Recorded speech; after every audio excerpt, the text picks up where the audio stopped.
Kamusta po kayong lahat? So ngayon ay gagawa po tayo ulit ng general love reading. At kung bago pa lang po kayo sa channel ko, don't forget to hit like and subscribe para po updated kayo sa mga videos na i-upload ko.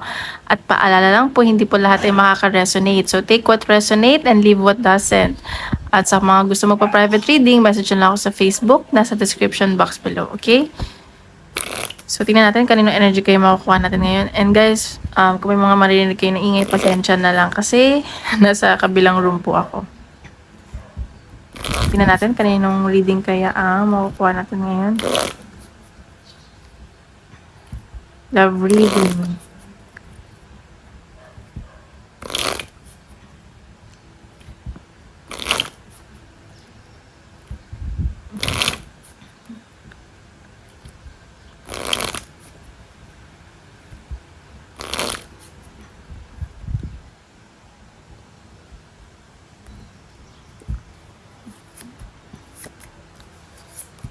Oh, okay. So, nakikita ko dito sa connection ng person mo.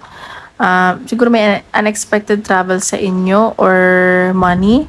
Nakikita ko din na, sorry guys yung iba naman dito parang may bagong nagugustuhan at may tampuhan at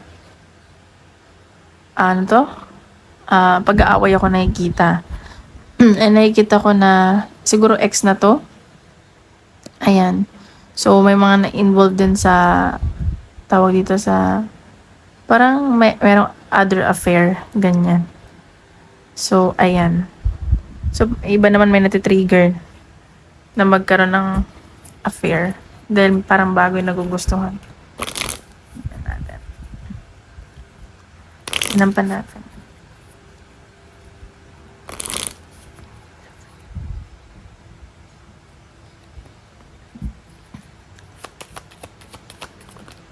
Okay, so ang pinapakita dito, siguro wala nang tiwala sa isa't isa or kailangan magtiwala kay isa't isa ng person nyo. Ayan, so ayan, parang nagdadalawang isip na isa sa inyo kung ano ba tayo, kung magle-let go ba or papatuloy pa rin. So to the point na nagme-meditate na lang kayo, gusto nyo mapag-isa. Nakikita ko naman devoted kayo sa isa't isa. Pero siguro may iba dito na parang parang napapagod na, nasasakal, ganyan. So, tingnan natin. Energy ng person mo.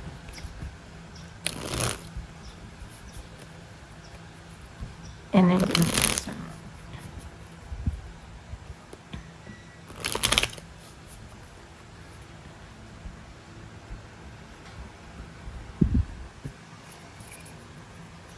Energy ng person mo. Okay, Six of Pentacles.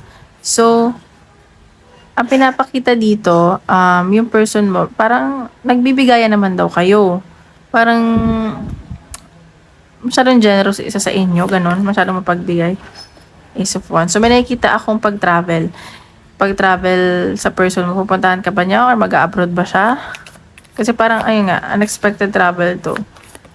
Ayan. Parang magbubuka na daw yung mga pinaghirapan ng person mo. Ayan. So, baka nga bagong trabaho to. At nakikita ko parang willing naman tong person mo na i-work out kung hindi man to sa work. Willing tong i-work out sa connection, yung connection nyo ng person mo. May mga tumutulong sa kanya.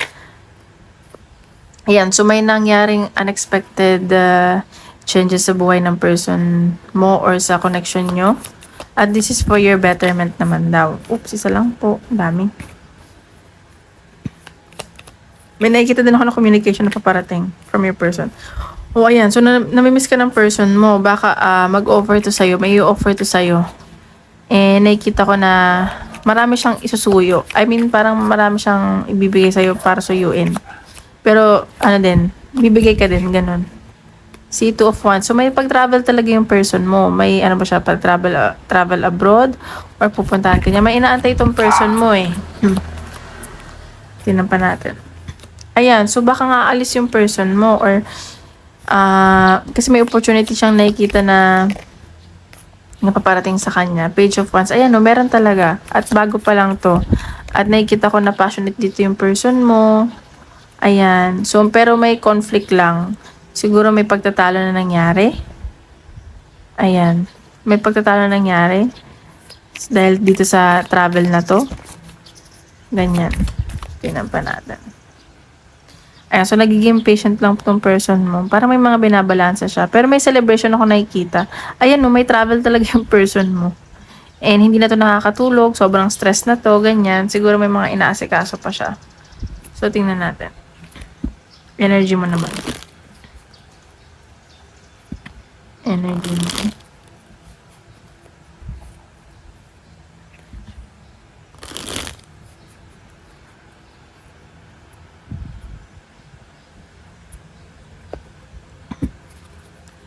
Energy mo. Okay. So, dito may binabalanse ka. And also your finances. And nakikita ko, parang may kailangan kang gawing choice dito sa connection ng person mo. Connection yun ng person mo. Ayan, see, may nakikita akong success na paparating sa'yo.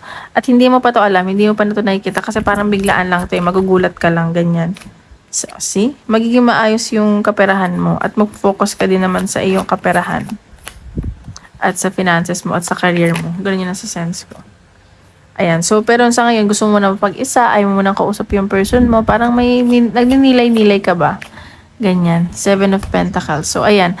So, nakikita ko na parang anday mo na kasi invest dito sa connection. Time, effort, love, emotions, pera, ganyan. So, parang napapagod ka na. Gusto mo na mapag-isa. Pero yung person mo parang wala lang, ganyan. So, ayan. May paparating na sa'yo.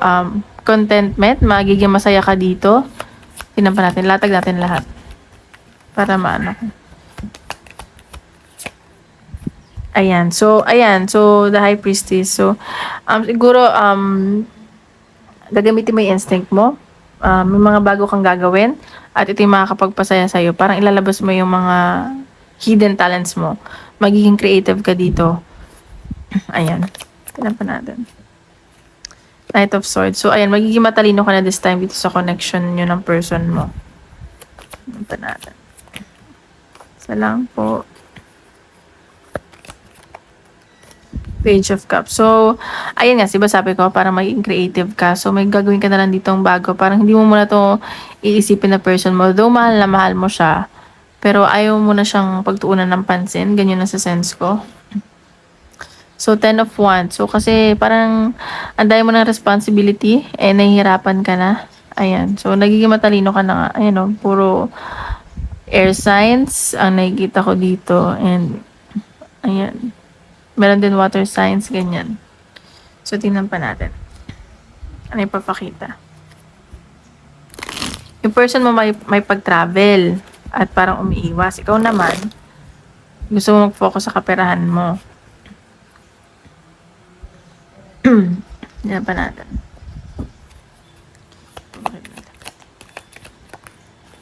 Okay, see? Ayan, so parang nag-iiwasan kayong dalawa.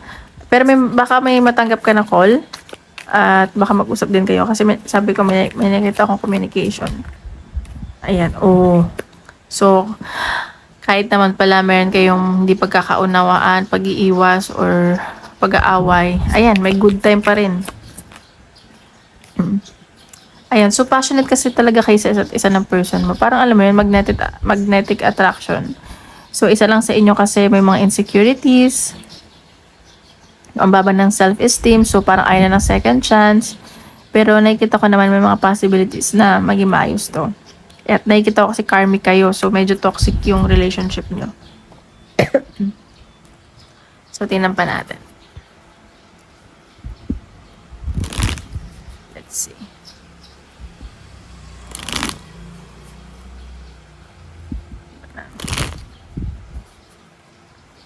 Papakita.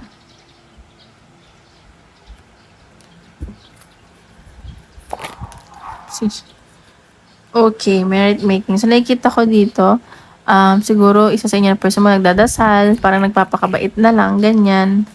At lahat naman daw ng ng mga pinagdadasal mo, itutupad naman daw yun. Okay? Parang napapakabait na lang iba sa inyo.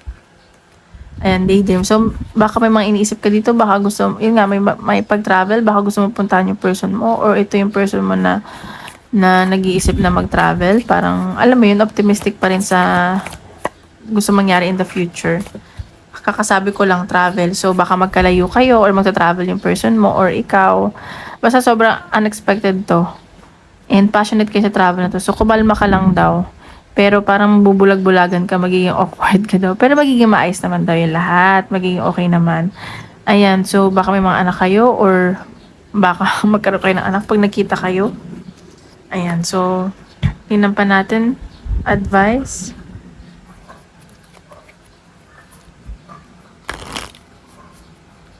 Advice ni universe.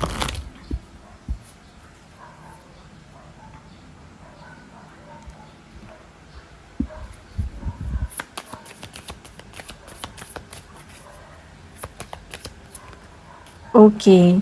Universe, we're all just stardust. So, sinasabi dito na maging mabuti ka lang din kasi alam mo yun, parang kung saan man tayo nagmula, dun din tayo babagsak.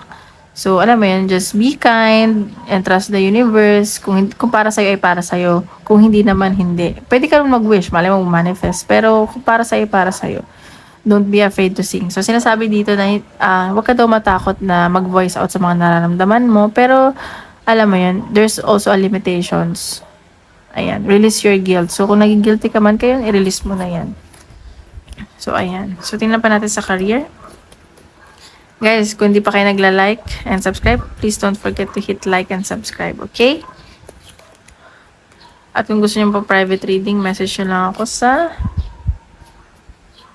Facebook, nasa description box below. So, tingnan naman natin ngayon sa career mo. Sa career.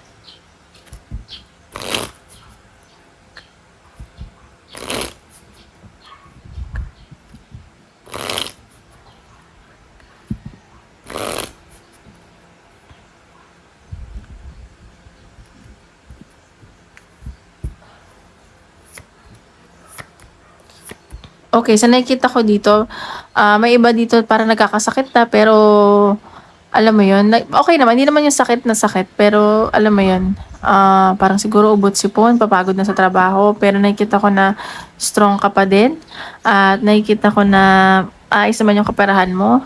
Ayan, may nakikita akong travel sa'yo, at magiging maganda daw ang pera mo doon. Parang wala ka na masyadong kakausapin sa sobrang busy mo, ganyan. Marami kang matatagpuan new friends, ganyan, ayan. So, may nasisense din ako na LGBTQ. Ayan. So, tingnan pa natin sa career.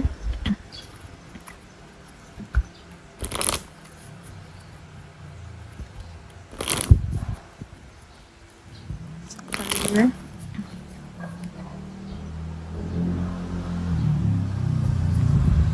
Sa career. Ayan, sa career, kahit na daw napapagod ka, nagkakasakit ka, you are so thankful. So, magpasalamat ka kasi may nakikita pa akong abundance at blessings na paparating sa'yo. Ayan, so sobrang magdadalawang isip ka dito kasi parang marami kang option or dalawa yung option mo. Parang gusto mo ng matahimik, ayaw mo na ng kausap, ganyan. Sa sobrang busy mo, then, at nakikita ko na pinagdadasal mo to. So, mag-create ka lang ng bagong boundaries. Mag-create ka lang ng boundaries kung may papasukan kang bago. Yun yung kailangan mo sa career.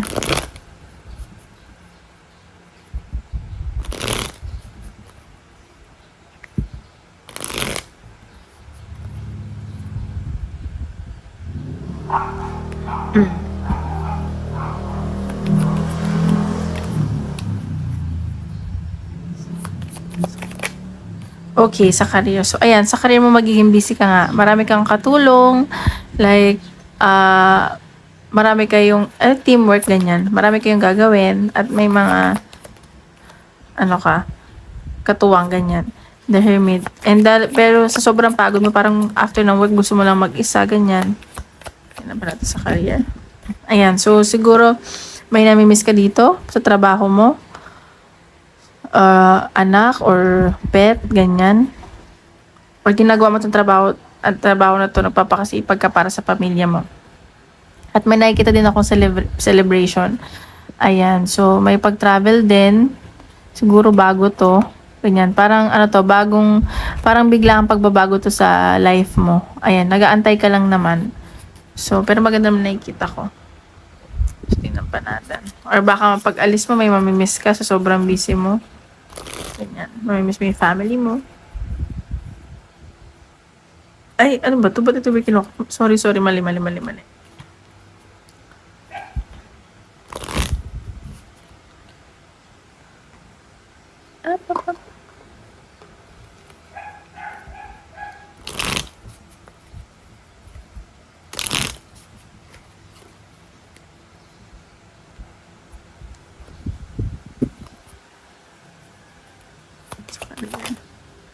Ayan, so, yan sa career, parang naiirita ka na. Parang you feel disturbed, ganyan.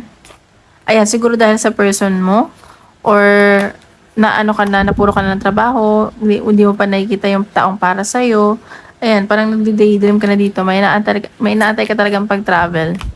Baka sa water to, ayan. Ayan, so, huwag ka daw mag-alala. Mag-ano ka lang. Minsan parang gusto mo na lang din matulog, ganyan. Kasi parang ang dami pang conflict, hindi na din okay yung finances mo, parang nai-scam ka pa. Pero wag ka daw mag-alala kasi magiging maayos naman daw yung lahat. Sobrang busy mo ba? Ganyan. So, tingnan pa natin. Parang ganito, parang sobrang kabisihan mo, wala ka ng love life. Ganon. So, tingnan pa natin. Parang minsan gusto mo lang yung may mag-aalaga sa'yo, mag-aalala sa'yo, ganyan. Far away places. O far away places, get ready for new horizon. So, pinapakita ka dito, may pag-travel nga sa'yo at magiging busy ka nga doon. Marami kang gagawin, marami kang responsibilities. And this is for you kasi parang bago talaga to eh. Clear the past and heal the present. So, sinasabi dito, kalimutan mo na daw yung mga nakaraan, yung mga dati mong sigurong work, ganyan. Kasi, bago na itong binibigay sa'yo ni universe. Ayan. So, ang ganda naman ng reading ngayon kahit medyo sad kayo or pagod. So, tingnan naman natin. Isip kayo ng tanong. Tingnan natin kung ano ang sasagot ni universe inyong mga tanong.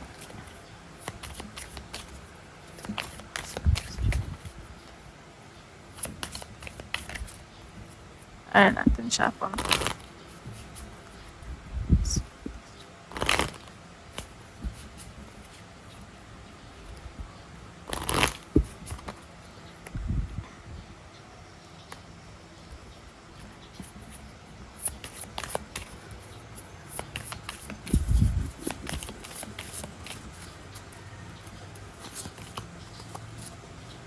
O hindi pa, unlikely daw, compromise. So, may mga kailangan ka pa sigurong ayusin, i-compromise. Pero may mga ano naman daw, big happy changes. Ayan.